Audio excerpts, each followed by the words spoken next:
नमस्कार दोस्तों, welcome to this channel. आइए शुरू करते हैं आज का वीडियो। इसके पहले हमने 1 से 14 तक क्वेश्चन देख लिया है 6.2 का।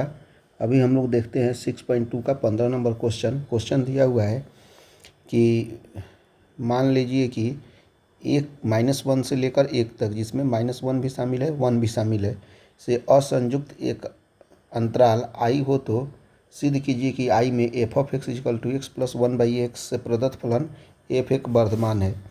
तो सबसे पहले हम यहाँ पे देख लेते हैं कि f(x) कितना दिया हुआ है। f(x) दिया हुआ है x + 1/x। सबसे पहले इसका हम f' निकाल देते हैं। तो x का डिफ्रेंशिएशन हो जाएगा, कितना हो जाएगा, x का डिफ्रेंशिएशन हो जाएगा 1, और 1/x का डिफ्रेंशिएशन हो जाता है -1/x²। यहाँ से यदि इसको सोल्व करें तो f' = हो जाएगा x² - 1 / x²। और यहाँ से फिर से अगर हम यदि करना चाहें तो f' = x² - 1² हो जाएगा x + 1 × x - 1 / हो जाएगा x²। तो यहाँ से यदि हम इसको सोल्व करना चाहें तो आराम से इसको सोल्व कर सकते हैं। यदि हम ये वाला तो पॉजिटिव होगा, हमेशा इस पे डिपेंड करेगा, तो x + 1 × x - 1 = 0 कर देते हैं। तो x का मान हो जाएगा -1 और ये 1, यानी कि x का जो वैल्यू डिपेंड करेगा वह -1 और 1 पे डिपेंड करेगा। तो यहाँ पे सबसे पहले पुट कर देते हैं, 1 से बड़ा 2 को लेते हैं। यदि 2 लेंगे यहाँ पे तो 2 + 1 3, 2 में से 1 गया 1। निश्चित रूप से ये क्या हो जाएगा, हमारा ये वाला पोर्शन हो जाएगा पॉजिटिव।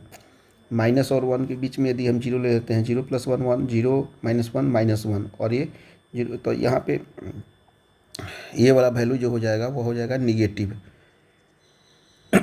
उसके बाद -2 ले लेते हैं, तो -2 -1 हो जाएगा, -3 माइनस प्लस हो जाएगा, तो ये भी वैल्यू हो जाएगा पॉजिटिव। यानी कि 2 पर्सन, यानी कि हम बोल सकते हैं x बिलोंग्स टू -∞ से लेकर -1 तक पॉजिटिव रहेगा और 1 से लेकर ∞ तक पॉजिटिव रहेगा। इस पूरे फंक्शंस में जो होगा क्या होगा, निरंतर वर्धमान फलन होगा, निरंतर वर्धमान फलन होगा, निरंतर वर्धमान फलन होगा, ये हम लिख सकते हैं।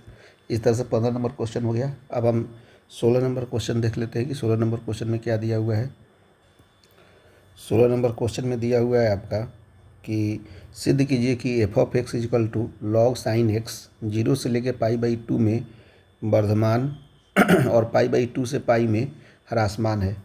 तो इसे हम चेक कर लेते हैं कि सबसे पहले हम निकालते हैं f(x) दिया हुआ है आपका log sin x। यहाँ से हम यदि हम f' निकालना चाहें तो log x हो जाएगा 1/x, यानी कि sin x, और फिर sin x का डिफ्रेंशिएशन हो जाएगा, मतलब यहाँ से निकालेंगे d/dx × sin x, और यहाँ से निकालना चाहेंगे तो 1/sin x × sin x का हो जाएगा cos x, और निश्चित रूप से cos x/sin x = हो जाएगा cot x। f' हमारा कितना आ गया, cot x के बराबर आ गया। तो जैसे ही cot x के बराबर आएगा तो cot x का हम लोग देख लेते हैं क्वाड्रेंट में। यहाँ पे first quadrant, second quadrant, third quadrant और फोर्थ क्वाड्रेंट दिया हुआ है 0 से π/2। यहाँ पे हो जाता है हमारा 0 और ये वाला हो जाता है π/2। 0 से π/2 के बाद में बीच में ऑल पॉजिटिव होता है, तो निश्चित रूप से कॉट भी पॉजिटिव होगा। तो हम लोग लिख सकते हैं कि 0 से लेके π/2 में हमारा क्या होगा, cot x जो होगा वह कितना होगा, पॉजिटिव होगा। उसके बाद में π/2 से लेकर ये वाला पोजीशन पाई का हो जाता है। इसमें जो होता है ऑल स्टूडेंट, यानी कि साइन और कॉसेक पॉजिटिव होता है, बाकी सब निगेटिव होता है। तो निश्चित रूप से हम बोल सकते हैं कि π/2 से लेकर पाई के बीच में cot x जो होगा वह क्या होगा, निगेटिव होगा। तो हम यहाँ पे लिख सकते हैं कि 0 से π/2 में फलन जो होगा वह क्या होगा, फलन निरंतर वर्धमान होगा। और निश्चित रूप से हम बोल सकते हैं कि π/2 से लेकर पाई के बीच में पाई में फलन जो होगा वह क्या होगा, निरंतर निरंतर ह्रासमान होगा, निरंतर ह्रासमान होगा। अब उसके बाद में नेक्स्ट क्वेश्चन 17 नंबर क्वेश्चन देख लेते हैं। 17 नंबर क्वेश्चन यहाँ पे दिया हुआ है कि सिद्ध कीजिए कि F of X is equal to log cos X जो होता है 0 से π/2 में, फिर उसके बाद में 3π/2 से 2 में ह्रासमान है, मतलब 0 से π/2 में वर्धमान है और 3/2 से 2π में ह्रासमान है। तो यहाँ पे सबसे पहले हम निकाल देते हैं, क्योंकि यहाँ पे कितना दिया हुआ है, F of X is equal to दिया हुआ है लॉग कॉस एक्स दिया हुआ है, लॉग कॉस एक्स दिया हुआ है। यहाँ से हम एफ डैश ऑफ एक्स निकालते हैं तो लॉग एक्स यानी कि 1/cos एक्स, और cos एक्स का डिफ्रेंसिएशन यहाँ से निकाल देंगे तो cos एक्स का डिफ्रेंसिएशन हो जाता है आपका माइनस साइन एक्स, तो sine X by cos X equal to हो जाएगा माइनस tan एक्स, यानी कि एफ डैश ऑफ एक्स हमारे पास कितना मिल गया, माइनस tan एक्स मिल गया। अब उसके बाद में हम यहाँ पे क्वाड्रेंट निकाल देते हैं, ये हो गया फर्स्ट, ये हो गया सेकेंड, ये हो गया थर्ड, ये हो गया फोर्थ। हम जानते हैं कि बोला है 0 से π/2 में, तो यहाँ पे ये 0 हो गया और ये हो गया π/2, इसमें ऑल पॉजिटिव होता है, तो यहाँ पे पॉजिटिव तो tan x हो जाएगा, निगेटिव में लगे ये निगेटिव हो जाएगा। तो निश्चित हम बोल सकते हैं कि यहाँ पे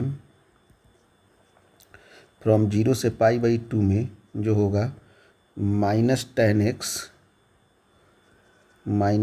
x निश्चित रूप से क्या हो जाएगा, निगेटिव हो जाएगा। तो हम लोग लिख सकते हैं F of x is strictly decreasing functions, ये वाला पहला हो गया। और देखिए 3π/2 का मतलब ये हो जाता है 3π/2 का मतलब होता है 270 डिग्री होता है, नहीं 90 3π/2 यहाँ पे आ जाता है और यहाँ पे आ जाता है फिर से 2π। तो ये वाला में ऑल स्टूडेंट टेक्स कैलकुलस, यानी कि यहाँ पे कॉस और सिक जो होता है वो पॉजिटिव होता है, बाकी सब निगेटिव होता है, तो निगेटिव पॉजिटिव हो जाएगा। तो यहाँ से हम बोल सकते हैं कि 3π/2 और ये 2π में ये जो होगा माइनस tan x जो होगा वो क्या होगा, पॉजिटिव होगा। इसीलिए F of x is strictly increasing functions in this range, इस तरह से हम लोगों ने 17 नंबर क्वेश्चन को देख लिया। अब नेक्स्ट 18 नंबर क्वेश्चन को देखते हैं। 18 नंबर क्वेश्चन में दिया हुआ है आपका कि सिद्ध कीजिए कि आर में दिया गया फलन F of X is equal to x³ minus 3x² plus 3x minus 100 जो है वह वर्धमान है। तो सबसे पहले हम लिख सकते हैं कि F of X is equal to कितना दिया हुआ है, दिया हुआ है x³ minus 3x² plus 3x minus 100। इसका हम एफ डैश ऑफ एक्स निकालते हैं तो हो जाएगा 3x² minus 3 into 2x plus 3 minus 0 हो जाएगा। यहाँ से एफ डैश एक्स को हम अच्छा से लिख देते हैं, इजिकल टू हो जाएगा आपका यहाँ से कितना हो जाएगा 3 कॉमन ले लीजिए तो 3x² माइनस 2x प्लस 1 इसको सोल्व कर लेते हैं। 3 इंटू ये तो हो जाएगा x माइनस 1 का whole square, x² minus 2x plus 1 x minus 1 का होल स्क्वायर हो जाएगा, यानी कि 3 इंटू x माइनस 1 का होल स्क्वायर। ये वाला तो निश्चित रूप से आपका ये हो गया पॉजिटिव और 3 पॉजिटिव ही हैं, तो निश्चित रूप से ये पूरा पॉजिटिव हो जाएगा। और यहाँ पे हम लोग 1 भी रखेंगे तो भी ये 0 के बराबर होगा, इसीलिए पूरा वैल्यू ग्रेटर इक्वल टू 0 के बराबर हो जाएगा। यानी कि हम बोल सकते हैं कि एफ डैश ऑफ एक्स कितना होगा, ग्रेटर इक्वल टू 0 के बराबर होगा। तो हम बोल सकते हैं कि एफ ऑफ एक्स जो है एक वर्धमान फलन है। एक कैसा फलन है, वर्धमान फलन है। इसका कंडीशन सबसे पहले हम लोगों ने पढ़ा था। अब हम लोग 19 नंबर क्वेश्चन देख लेते हैं कि 19 नंबर क्वेश्चन क्या दिया हुआ है। यहाँ पे 19 नंबर क्वेश्चन में आपका दिया हुआ है निम्नलिखित में से किस अंतराल में y equal to x² exponential minus वर्धमान है। तो दो फंक्शन दिया हुआ है u इंटू वी के टर्म में, तो यहाँ पे y इक्वल टू ले लेते हैं x² into exponential minus x, यहाँ से dy/dx लेंगे तो हो जाएगा x² into dy/dx into exponential minus x plus exponential minus x into D by D x into x square. यहाँ से हो जाएगा एक्स स्क्वायर, ये हो जाएगा आपका एक्सपोनेंशियल माइनस एक्स तो होगा ही, साथ साथ में माइनस भी आ जाएगा, फिर उसको अंदर plus exponential minus x, x square का हो जाएगा 2x। और यहाँ से हम यदि कॉमन लेना चाहें तो x कॉमन ले सकते हैं, एक्सपोनेंशियल माइनस एक्स कॉमन ले सकते हैं। तो यहाँ पे हो जाएगा माइनस एक्स प्लस 2, फिर हो जाएगा यहाँ पे exponential minus x into x into हो जाएगा माइनस एक्स प्लस 2। ये वाला एक फंक्शंस हो जाएगा D Y by D X से हमारा ये फंक्शंस हो गया, जो कि निकल गया। अब हम चेक कर लेते हैं कि किस पे यहाँ पे निगेटिव होगा। तो एक्सपोनेंशियल माइनस एक्स हमेशा पॉजिटिव होता है और डिपेंड करेगा आपका x into minus X plus 2 is equal to 0 पे। यहाँ पे x इजकल टू 0 हो सकता है और x का वैल्यू हो जाएगा 2, यानी कि 0 और 2। और इसको हम अब संख्या रेखा पे दर्शा देते हैं। यहाँ पे हो जाएगा 0 और यहाँ पे हो जाएगा 2। अब हम देखेंगे कि ये कहाँ कहाँ पे पॉजिटिव होगा। तो 2 से बड़ा ले लेंगे तो 3 लेंगे, तो 3 लेंगे, यहाँ पे 3 है, -3, तो यहाँ पे निगेटिव हो जाएगा। ये वाला वैल्यू हमेशा निगेटिव होगा, सॉरी पॉजिटिव नहीं होगा, निगेटिव होगा। और 0 और 2 के बीच में 1 लिखते हैं तो 1 तो ये तो पॉजिटिव हो जाएगा। तो ये वाला वैल्यू हमेशा पॉजिटिव होगा। 0 से छोटा -1 लेते हैं तो माइनस प्लस, यहाँ पे माइनस, तो पूरा माइनस हो जाएगा। तो यानी कि ये वाला वैल्यू हमारा माइनस हो जाएगा। तो यहाँ पे बोला है कि वर्धमान, तो वर्धमान का कंडीशन 0 से लेकर 2 के बीच में ही होगा। तो आंसर हो जाएगा इसका फ्रॉम 0 to 2। आंसर विकल्प नंबर डी हो जाएगा। इस तरह से हमने इस चैप्टर के सभी क्वेश्चंस को हमने कंप्लीट कर लिया। तो वीडियो देखने के लिए थैंक यू वेरी मच। आपके लिए ऑल द बेस्ट। आप इसी तरह से पढ़ते रहिए। यदि हमारा वीडियो सही लगता है तो आप अपने दोस्तों के साथ भी शेयर कर सकते हैं और चैनल को अभी तक आपने सब्सक्राइब नहीं किया है तो सब्सक्राइब कर सकते हैं।